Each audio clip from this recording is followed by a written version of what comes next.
Hội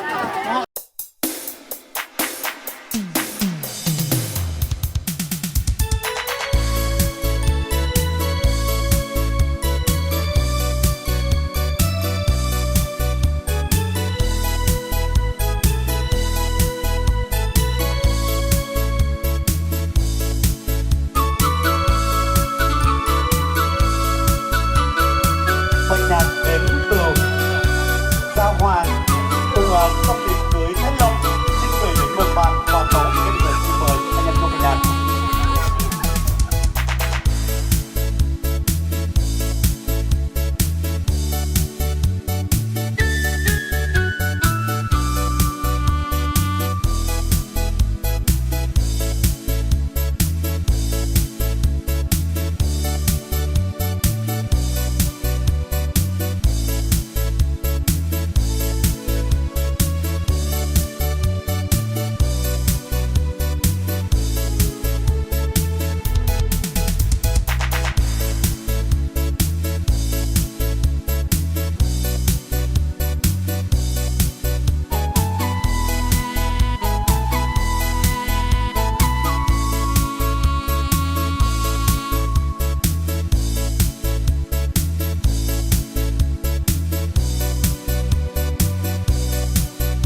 mẹ tông tôi thầu căn bom ta lên tôi chi tôi chi bên này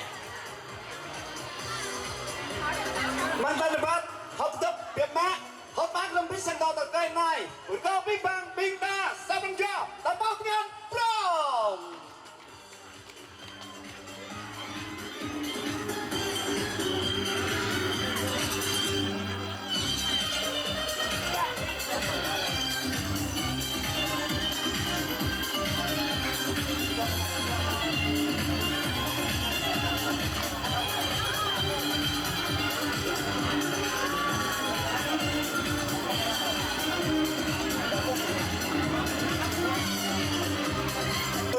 bạn anh sang nó tôi gặp này mò hết tòa trô tầm ra chính cái chuyện này ở dạ ở này và ở tại ai và tại chết hay bị được thật anh tập 40 năm nay rút bằng doanh nhập nháp sao phân chua tòa phân chua nhờ tác hợp lại một phân chua lên đặt ngay tòa trô tầm ra lan cái nắp này phú cọ đi cái men tông giống đời sao không đi ra bắt làm rớt về đi hỏi luôn tôi tọt đông có chặt dâu thâu ra biết mà toạt lá cái nông chơi đi cái nắp này bơi sang nó tọt cái này mò sang nó aman có sợ đi cái nắp này hạt bên này nhô lên đi cái nắp này cho các món nuôi ra cái nhô một lời khắp nặng nghe cái nhô một cặp con nít môn cái này giặt vô sang nó ba hàng nhui đi đẹp đập này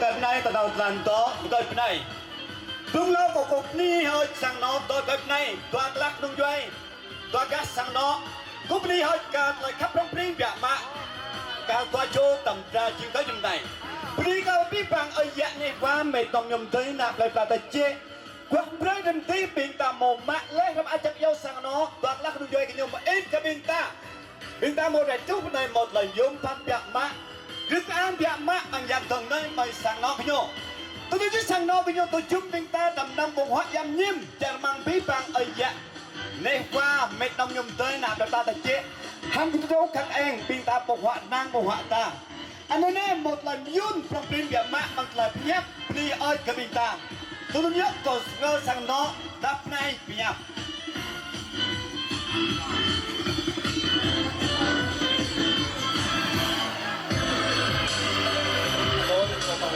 lo đi ở đây lấy có một con dòng cơ mình toàn lắm lên quay ở đây là không có sang nó bên đây việc lên việc mò cầm tra là chuẩn bị sang nó gọi nè nên là nhớ có phim mà mình cái có tàu hẹp và chúng ta là cho nó tôi đang có ní cái việc cần chúng ta nên quay tại chị là mò mình mừng bắt đầu đi cầm tôm đi lên mình ghi ra ngồi lên ở đây 25 con qua lên mình là tuần lên bảo là làm là quất rồi là ngồi xin ý kiến mong ai có phim học nhập kết đó việc là có đi cái tí tăng cả chồn ta rồi có cô đi nọc nè lên có chân nè có kẹp có tắt hỗ trợ này. Vâng, chúng ta đã nghe qua một lời phát biểu, một lời phát biểu rất là đầy đủ ý nghĩa trong buổi trưa hôm nay. Vậy quý vị ơi, chúng ta dần một tràng pháo tay thật to và thật rộn rã nào quý vị ơi.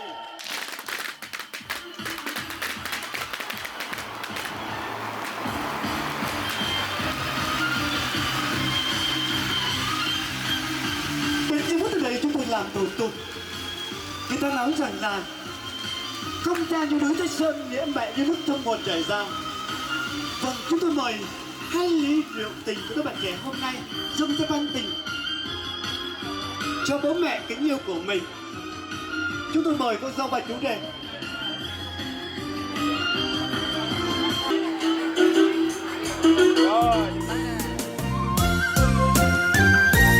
Uống nước như nguồn, làm con phải hiểu. Anh ơi có nhớ năm xưa những ngày còn thơ, không ai nuôi dưỡng, không đức sinh thành.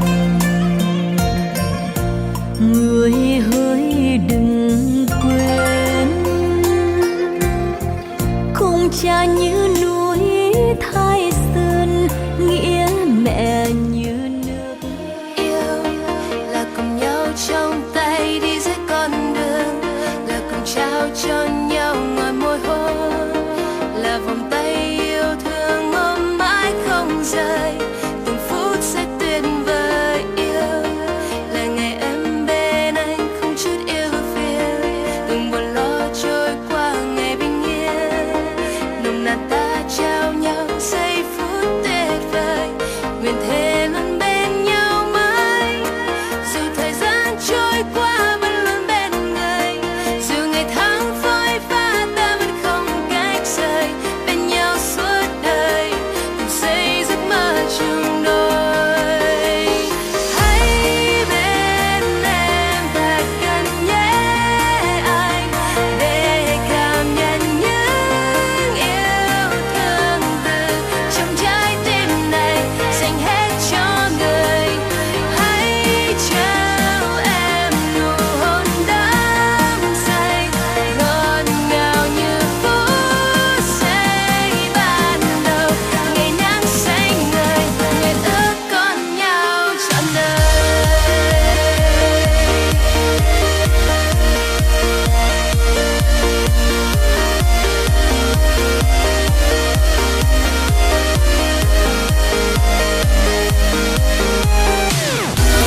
Một lần nữa xin mời chương trình Tiếng Phong Đường Quý thân mật.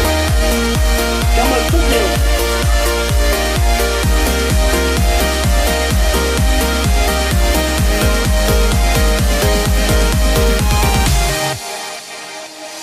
Yêu là bình minh môi sáng có anh bên mình, là hoàng hôn mênh mang từng con phố, mình cùng tay trong tay đi giữa cuộc đời, nguyện thề luôn bên nhau mãi.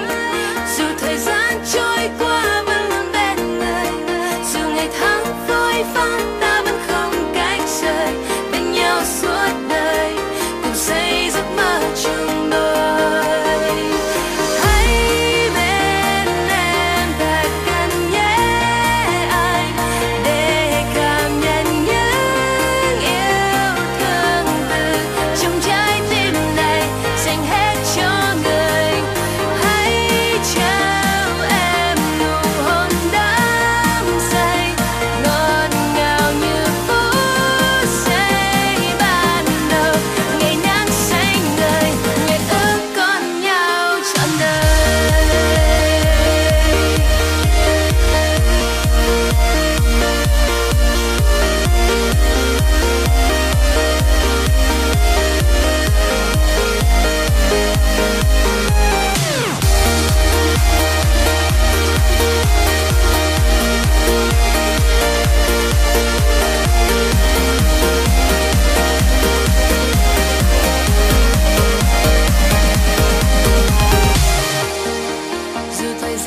sao cho anh đến đây và hỏi cưới em mới hay. Yeah, má bê mà anh bảo rằng chẳng thích em nên anh cứ mãi phân vân. Giống như bao cô thôi mà tìm mãi mới gặp được anh mà chúng ta quen nhau lâu rồi cũng đã ôm hôn nhau luôn rồi. Giống như bao lời anh hứa dẫu mỗi người làm chi nữa, người già vờ không quen em để em phải đau buồn hơn. Cưới em đi anh ơi, giờ anh chẳng muốn lôi thôi, để khi hai vạch mới cưới khôn như anh quê em đây. Cưới em đi anh ơi, về nhà rồi chúng ta chơi, vì em thương nên mới thế, anh có ra sao vẫn về. Cưới đi thôi anh ơi, yeah. Oh, ta cưới nhau thôi anh ơi, yeah.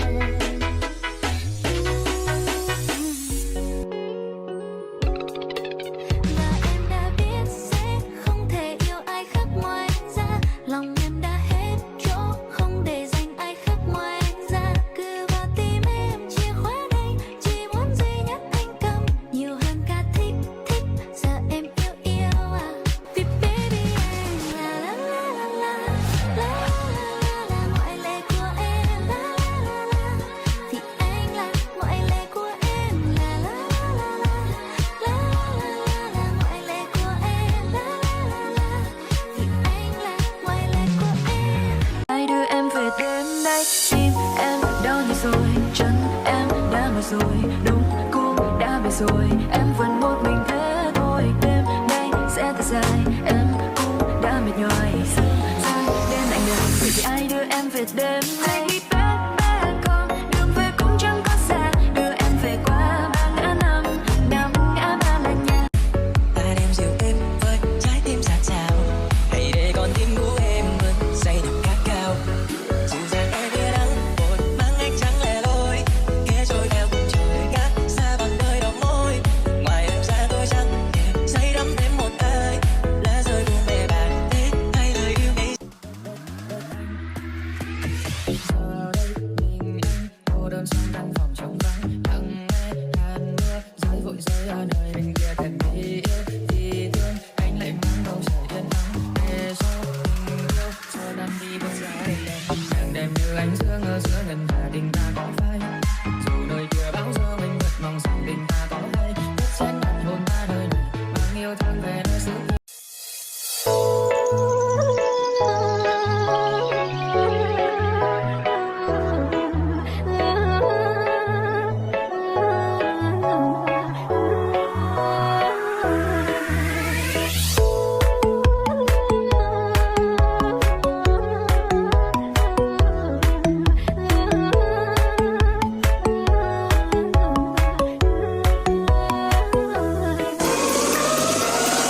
On my way back home.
của chúng ta nhảy rất là bốc lửa ra khói luôn.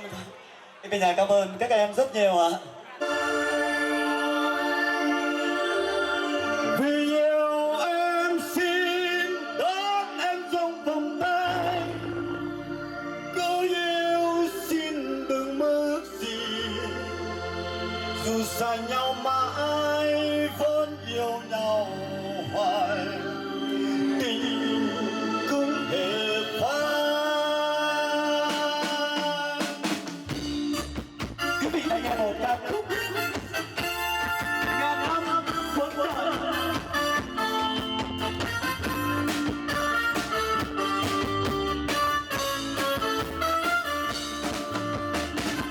Bên nhau ta say đắm ôi hạnh phúc đôi kỳ, anh cây sông tim vẫn đôi tình ta ôn nhiên. Một cuộc tình sâu sắc mơ không ai hề biết, ôn tình nhân gian sẽ không bao giờ bên đâu vui này. Tình em sau anh tình yêu không danh ngàn năm bóng người, người em yêu ơi một người hỡi em. Vì yêu em xin đón em trong vòng tay, cứ yêu tình đừng mất gì, dù xa nhau mãi vẫn yêu nhau hoài, tình cũng hề phai. Em yêu ơi thế thôi trời đã an bài, hay ta yêu nhau mãi đâu vì ai xui khiến. Một ngày mai khi có ai hay buồn tôi, em xin em tươi chỉ xin em mà thôi. Ta xa rồi tình em cô đơn, tình yêu không thanh ngàn năm vẫn người, người em yêu ơi một người ôi em. Yêu em xin đón em trong vòng tay, cứ yêu xin đừng mất gì, dù xa nhau mãi vẫn có nhau hoài, tình cũng hề phai. Vâng, được, xin các bạn chương trình đến tâm dịch từ Đắk Lắk. Xin quý vị khách quý một buổi bữa ăn vui vẻ và làm công việc.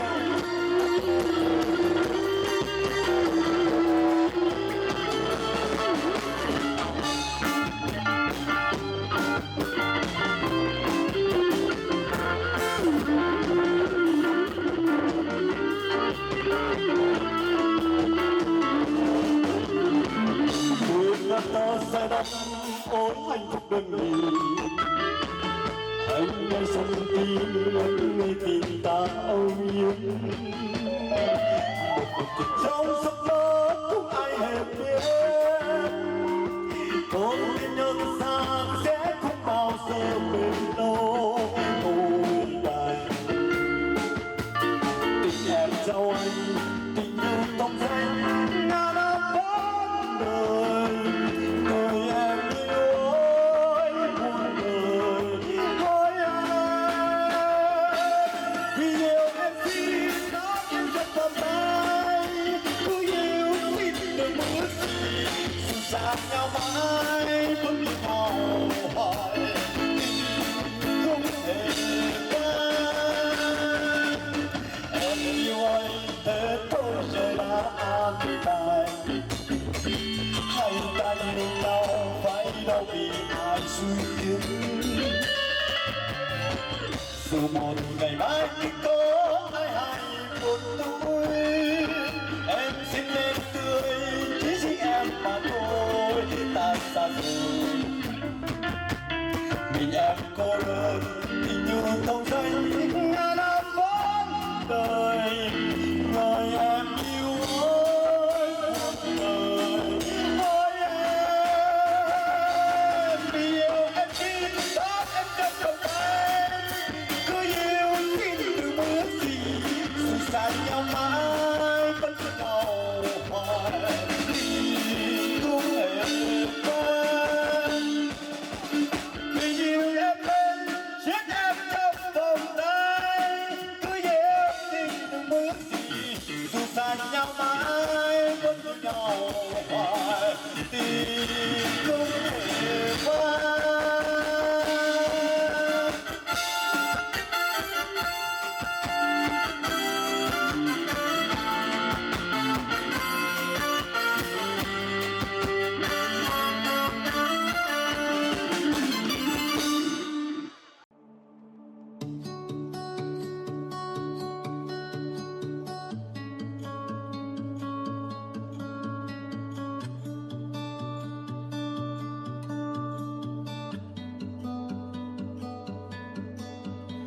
Cùng bên nhau mai sau là điều ước muốn lớn nhất.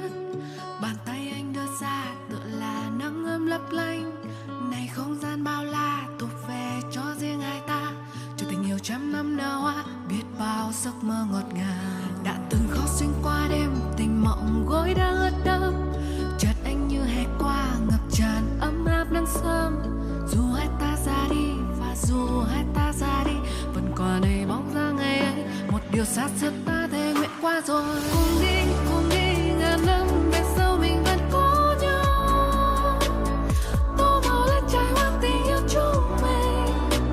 Đất tan mà sương mù kia còn vương vấn. Không buông bàn tay, đắm đuôi mê say. Là anh cùng em vượt qua màn đêm tối kia.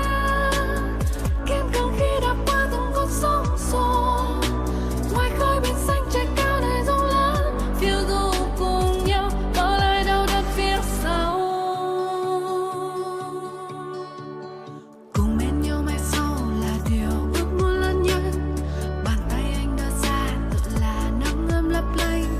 Này không gian bao la thuộc về cho riêng hai ta. Cho tình yêu trăm năm nở hoa, biết bao giấc mơ ngọt ngào. Đã từng khó xuyên qua đêm, tình mộng gối đã ướt đẫm. Chợt anh như hè qua ngập tràn ấm áp nắng sớm. Dù hai ta ra đi và dù hai ta ra đi, vẫn còn đây bóng dáng ngày ấy. Một điều xa xưa ta thề nguyện qua rồi. Cùng đi ngàn năm về sau mình vẫn có nhau. Tô màu lên trái hoa tình yêu chúng mình. Đất tan mà sương mù kia còn vương vấn. Không buông bàn tay, đắm đuôi mê say. Là anh cùng em vượt qua màn đêm tối kia. Kiên cường khi đạp qua từng con sóng xô. Ngoài khơi biển xanh trời cao này rộng lớn. Phiêu du cùng nhau, bỏ lại đau đớn phía sau.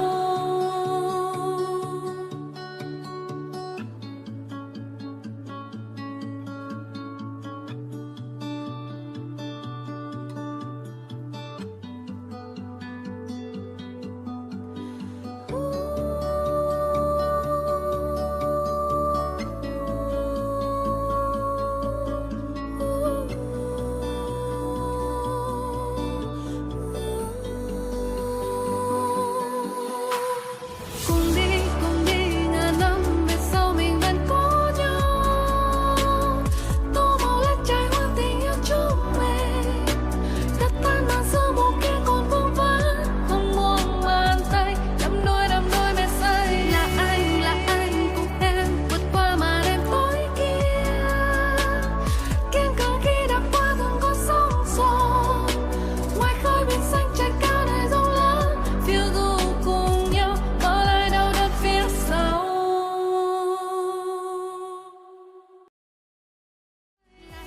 Là anh cùng em vượt qua màn đêm tối kia. Kiên cường khi đạp qua từng con sóng xô.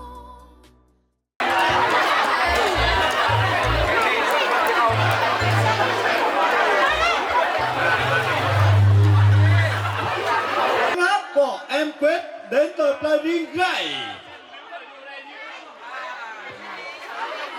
Xin mời. Sau tiếng hát của em Quyết đến từ Pleiring Ray, chúng tôi trân trọng kính mời toàn thể quý vị khách quý trong hôn trường hôm nay. Qua tiếng hát của em Quyết, chúng tôi mời tiếng hát của em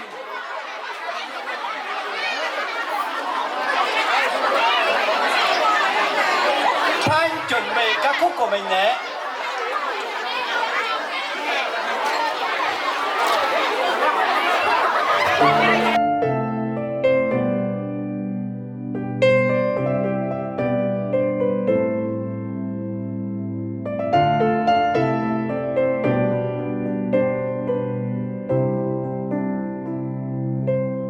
Nhiều khi kiếm đâu cô tích trên đời, thật là điều may mắn nếu như có người cầm tay bước đi đến cuối con đường, bao giờ thì sẽ tới. Dẫu anh không là chàng hoàng tử mà em đắm say, chỉ là gian đơn thôi như hình hài anh lúc này. Anh vẫn muốn quỳ gối trước nàng công chúa, em nhớ đêm này. Điều anh muốn là luôn thấy em cười, chẳng cần phải lo lắng vì anh ở đây rồi, để anh che chở em hết quãng đường ngày sau nhé. Ngày đầu tiên cùng nhau sống suốt đời, cùng nhìn về phía trước cầm tay mãi không rời, và con tim cùng chung một nhịp khi ta có đôi. Điều anh mong thật ra chẳng xa xôi đâu, chỉ cần ta cùng nhau đến khi bạc đầu.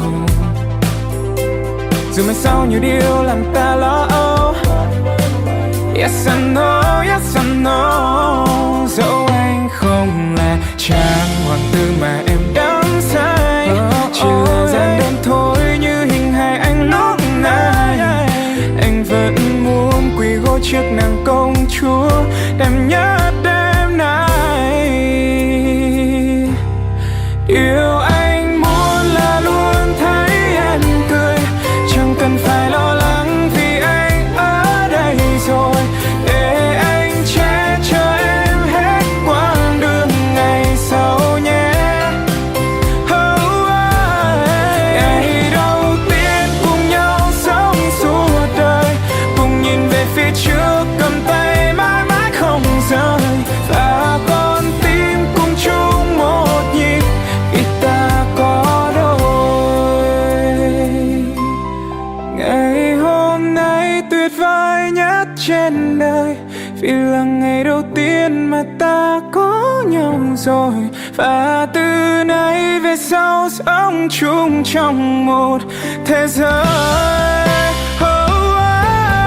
Ngày đầu tiên cùng nhau sống suốt đời, cùng nhìn về phía trước cầm tay mãi không rời, và con tim cùng chung một nhịp khi ta có đôi.